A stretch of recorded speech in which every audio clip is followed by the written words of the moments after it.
Let's talk. তারপর আমি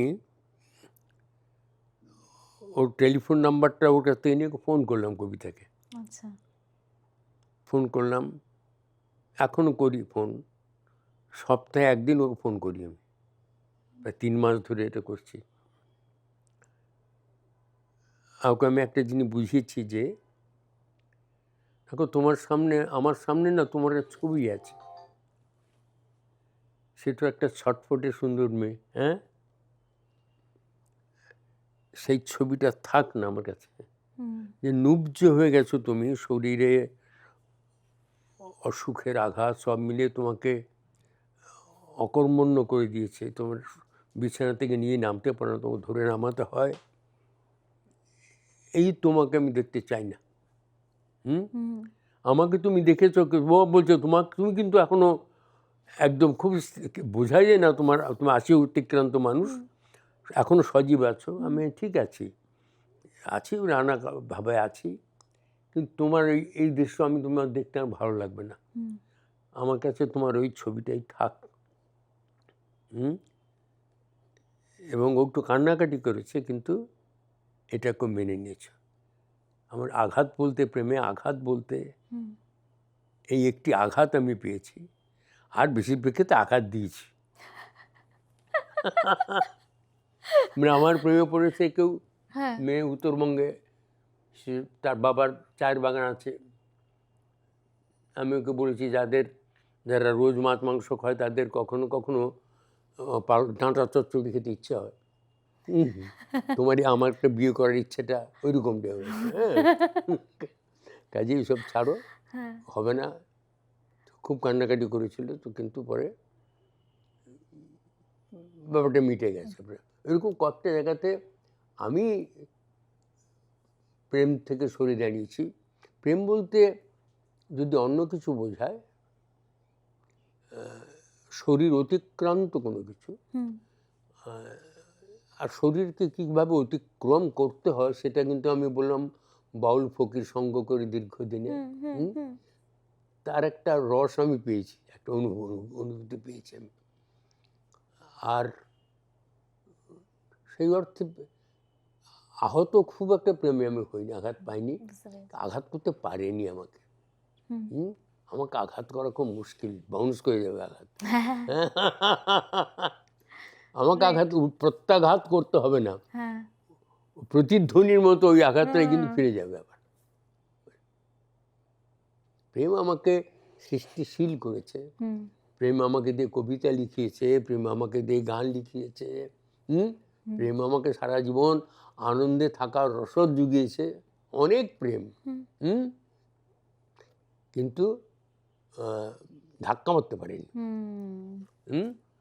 বরং তার থেকে আমি অনেক ইতিবাচক বহু কিছু পেয়েছি।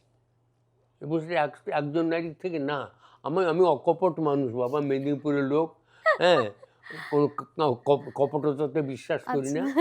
আর আমাকে ভালো না বেশি ভয় থাকে ছিল না একটা সময় মেয়েদের, এখনও এই বছর ভালোবাসার মতো মেয়ের অভাব নেই আমাকে, অনেক মানুষ ভালোবাসে আমাকে, সব ভালোবাসার মাত্রা একরকম নয়, কিন্তু সেটা প্রেমেরই বিভিন্ন মাত্রা, তার অন্য কোনো তার প্রতিশব্দ নেই। কিন্তু হ্যাঁ, শ্রদ্ধা, ভালোবাসা, মমত্ব, এই শব্দগুলো তো প্রেমের প্রতিশব্দ নয়। এবং সেটা বয়স কোনো ঘটনা ঘটাতে, বয়স কোনো তার বাধা হতে পারে না কোনো কিছু। প্রেমের ক্ষেত্রে বয়স কোনো বাধা বলে আমি মনে করি না। হ্যাঁ, কারণ মনটা যদি সজীব থাকে বয়সটা কোনো বিষয় নয়। কাজেই প্রেমের যদি মৃত্যু ঘটে, ভেতরে প্রেমানুভূতির যদি মৃত্যু ঘটে, সেদিন মস্তিষ্কের সৃষ্টিশীলতার মৃত্যু ঘটবে। মানুষের মস্তিষ্কের যে দুটো দিক আছে, এই ডান দিকটা হলো তার স্টোরেজ, স্মৃতির দিক, বাঁ দিকটা হচ্ছে তার সৃষ্টির দিক, হ্যাঁ, সৃজনের দিক। এই সৃজন কোষ কিন্তু বেঁচে থাকে, সজীব থাকে, জীবন্ত থাকে প্রেমানুভূতির কারণে। এবং তার সঙ্গে অদ্ভুতভাবে প্রেমানুভূতির সাথে তুমি যথেষ্ট বয়স হয়েছে তোমার, বয়সের তুলনায় তুমি পরিণত, এই অনুভূতির সাথে যৌনতার একটা অদ্ভুত সম্পর্ক থাকে।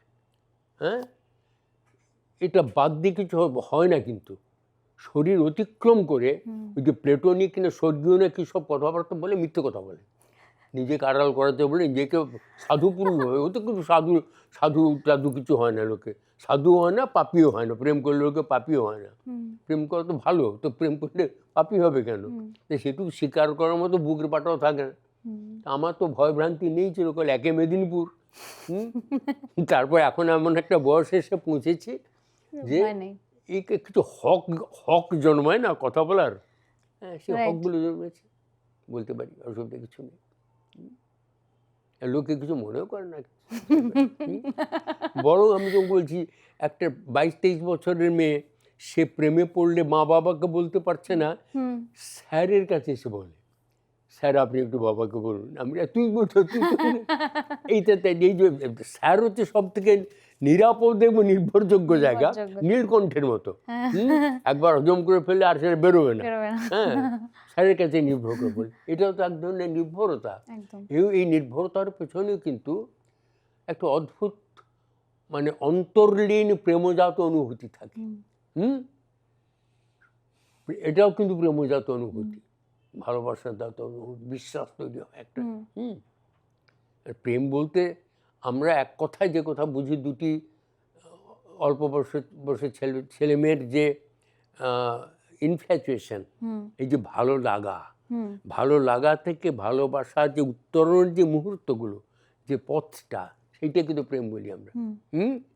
সেইটাকে প্রেম বলি। ভালোবেসে ফেললে আর প্রেম থাকে না, কিন্তু ওই ইনফ্যাচুয়েশন থেকে বললাম, ভালো লাগা থেকে ভালোবাসা পর্যন্ত পৌঁছানো পথে হচ্ছে প্রেমের পথ। আচ্ছা, এর বাইরে কোনো প্রেমের পথ নেই। বিয়েটি করে ফেললে পর তার 3 বছর 1 বছর মধ্যে প্রেম উধাও, কিন্তু একেবারে উধাও, একদম উধাও হয়ে যাবে। তো বাবা আমাকে বলছে না কিন্তু।